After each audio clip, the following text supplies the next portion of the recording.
Today, I am talking about 5 key principles for mastering problem solving. Now, there are only 3 main gates that every problem solving process that is successful needs to pass through. And those 3 gates are define, solve, and sustain. So we have to define the problem, we have to solve the problem, right? And then we have to sustain the solution that solved that problem. So those are the 3 main gates that we need to pass through. Now we're going to unpackage those down into the 5 key principles for mastering problem solving. Hi, my name is Chad Burrows, and I help professionals just like you improve their businesses and the businesses they work using Lean, Kaizen, and root cause analysis. So if you want to get free weekly videos designed to teach you a unique skill set that will enhance your professional career, be sure to subscribe to this YouTube channel. Now, the first key principle to effective problem solving is to make sure that you have identified the problem. Now, before we launch into any big investigation, we have to make sure there's actually a problem. So here's some steps you can follow to make sure that what you're about to do with your team, it's actually a problem that you want to solve, and solve that through root cause analysis. Now, before I go into the 3 steps for this particular principle, I want to make sure that we ask ourselves a question. And I talk about this in a video that I'll link down in the description that you can watch after this video. But basically that question is there really a problem? And I used a challenge I got years ago to answer this question in that video. And it was a question, or it was a challenge about a fire, right? If there's a fire, then that's a problem. And we need to dive into the root cause of that. That video will explain it more, but basically what I'm trying to convey in this video, in this part of the video, is that a fire is not always a problem, right? If I'm camping outside and you know, I might want a campfire for my kids to roast some marshmallows, but if there's a fire in my house, and yeah, of course my house is on fire, that's a problem. So we need to ask ourselves that question. A lot of times we get approached with a problem by many different people, and we need to start analyzing, okay, first of all, is it really a problem? Fire is not always a problem, but we need to ask ourselves that question. So now once we answer that question, we can dive into defining the problem. And that's the step under this principle that you need to take first. We have to define the problem properly. I see so many times, and I talk about this a lot, I know, people want to dive into the solutions, or they want to just run out without actually defining the problem. And I don't mean defining the problem here. I mean defining the problem on paper. It's really easy to define the problem here, but when you have 15 different people that are helping with the problem resolution or investigation, they're all going to have their own idea of what the problem is. But you know what takes that away? Is to have it written down, to come up with a statement, put it on a board, make sure everybody reads it, and do it with the team. That way, everybody's aware of what the problem is, and now you can launch into your investigation. Now, once you've defined the problem, now we can go into step number 2, and that's gather information. Here you want to conduct thorough research, gather different perspectives, including data, to gain a comprehensive understanding of the entire problem. And then the third step is to prioritize. Here you want to evaluate the urgency of the problem. You know, a lot of times when we're approached with problems, it's a fire we can just go quickly put out, just go take care of it. We don't need to launch some investigation and root cause analysis. However, there are times when we're in this phase of prioritization that we need to actually dive deeper into the problem and understanding at a deeper level. And that's when we bring up things like the 5P, the 5 principles of problem solving, or the 8D. Remember, I did a video a couple of weeks ago where I talked about the 5P. In fact, that's a great segue into telling you about a free resource I want to give you, because so many folks showed interest in the 5P in that video that I put together a free resource. You can go down in the description below and click see more, and you'll have a link there where you can get the root cause analysis guide, where I go into the principles of root cause analysis, and I give you a free Excel format of that 5P. Likewise, you can go up into the banner if you're on a computer, a desktop computer, and you can find the link there as well. But you'll be able to find that link on all my videos, and specifically this one because you're watching this video. So the second principle of problem solving is to analyze the situation. So this principle really helps us gain insight into the problem, the situation, and develop a strategic approach to problem solving. Now let's explore 3 steps within this principle on how to do this effectively. Step number 1, we have to break it down. Divide the problem into smaller, manageable pieces. Sometimes we start with this big data set, right? And it's really difficult to analyze a big data set. So we have to understand and learn how to stratify that information, that data. Getting it into a format that it starts telling us a story, starts pointing us in the right direction, right? And this will help us focus on individual aspects of the problem that's really the problem,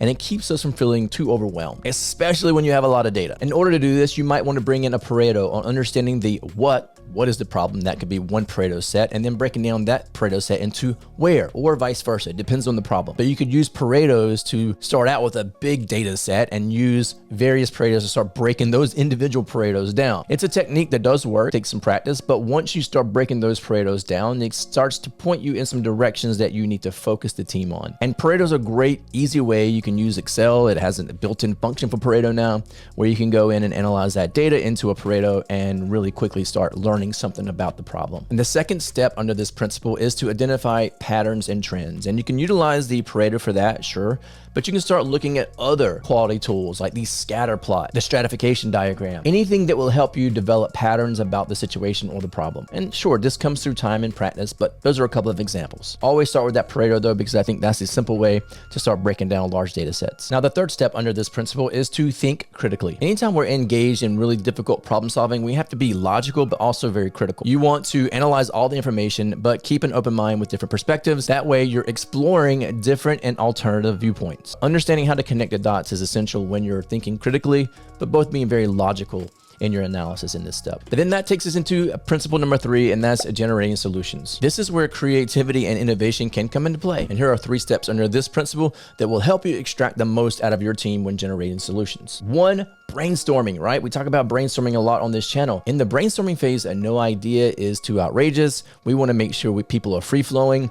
We have to understand some control elements, meaning that we don't want people getting out of control. We don't want people shutting down ideas. That's the worst thing you could do. And there's certain things you could do that, like being very silent, and I call it brain dumping, where people are just brain dumping ideas on the sticky notes, and there's affinity techniques and things like that you can certainly use to organize those. I go through all of that in the Kaizen Pro system. If you're interested in that, link down in the description below.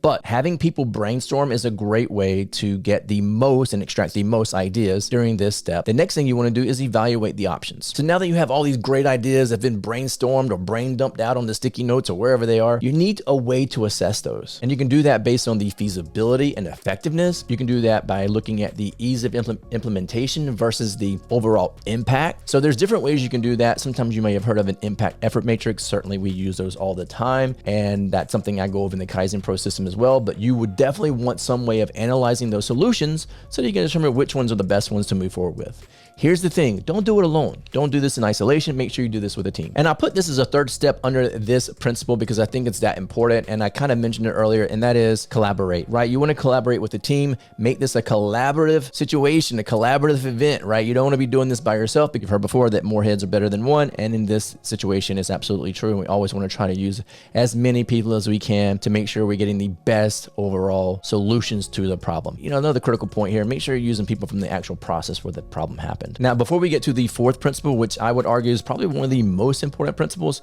I want to give you an opportunity. We should all be striving to do at least one good deed per day. Would you agree? I think we'd all agree with that, right? One good deed. And all you got to do to get your good deed in for the day is to just tap out on that like button if you like the video. Doing so will help promote the video more, get this video in front of more eyeballs, which will help people that may be struggling with root cause analysis see the video and get the help they need, but it will also help out my small niche channel. So really, you're accomplishing two good deeds with one simple action. It only takes a second for you, but it would mean the world to me. Okay, so principle number 4, implement the solution. Now that we've gone through the process of selecting the right solution, we've got those in hand, it's just time to implement those. Now, to implement the solution effectively, I have a few key steps I want you to follow to make sure you get it done right. And step number 1 under this principle is to develop an action plan. Now, when we're talking about outlining an action plan, I don't want you to think Gantt charts and crazy extravagant action plans. I want you to think about 3 things that you need to include on your action plan. And that is, what is going to be done, who is going to do it, and when's it going to get done by?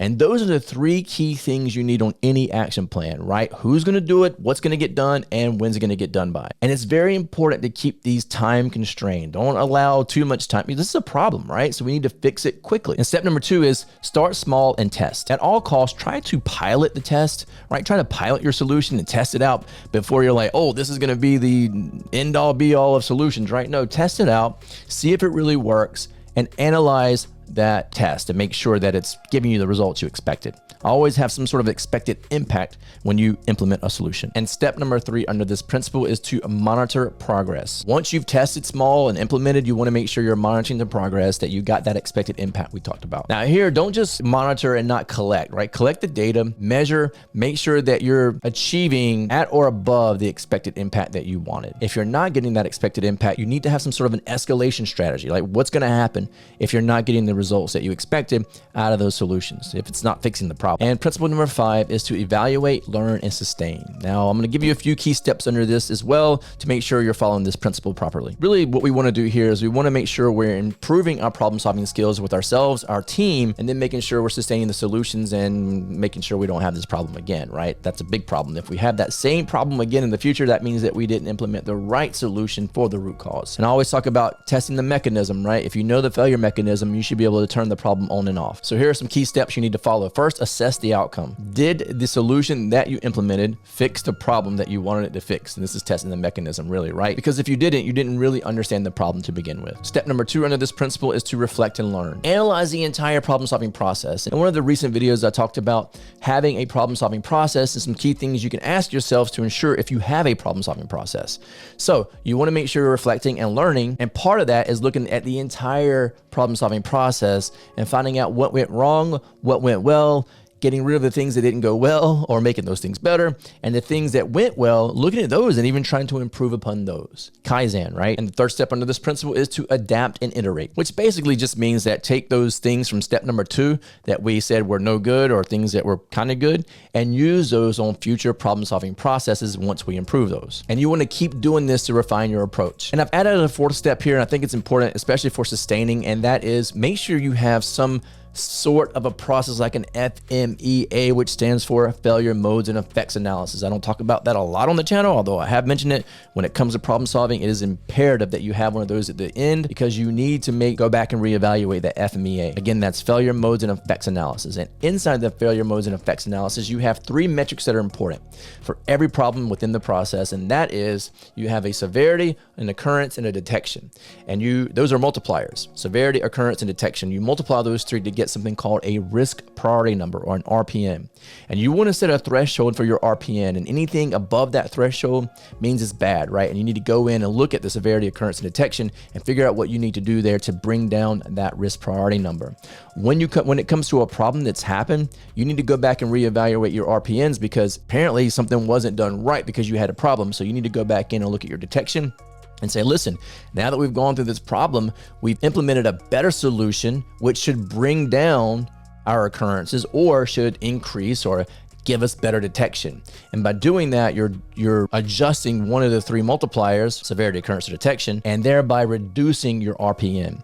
So I'm not going to dive into that into this video, but if you've made it this far, you're someone who's dedicated to learning, and I love that. So I want to give you an opportunity. If you really want to learn about the PFMEA, make sure you type FMEA down in the comment section below. Don't forget to grab all those resources down in the description below. Certainly the root cause analysis guide with the 5P free download because that's part of this video, but also the Kaizen blueprint because there's a lot of information in that free resource as well. If you like this type of content, make sure you subscribe to the channel. It is free. Don't forget to tap out on that like button so others see this video, plus it promotes the video and you're doing your good deed for the day. As always, thank you so much for being part of this channel, this team, and I look forward to seeing you in the next video.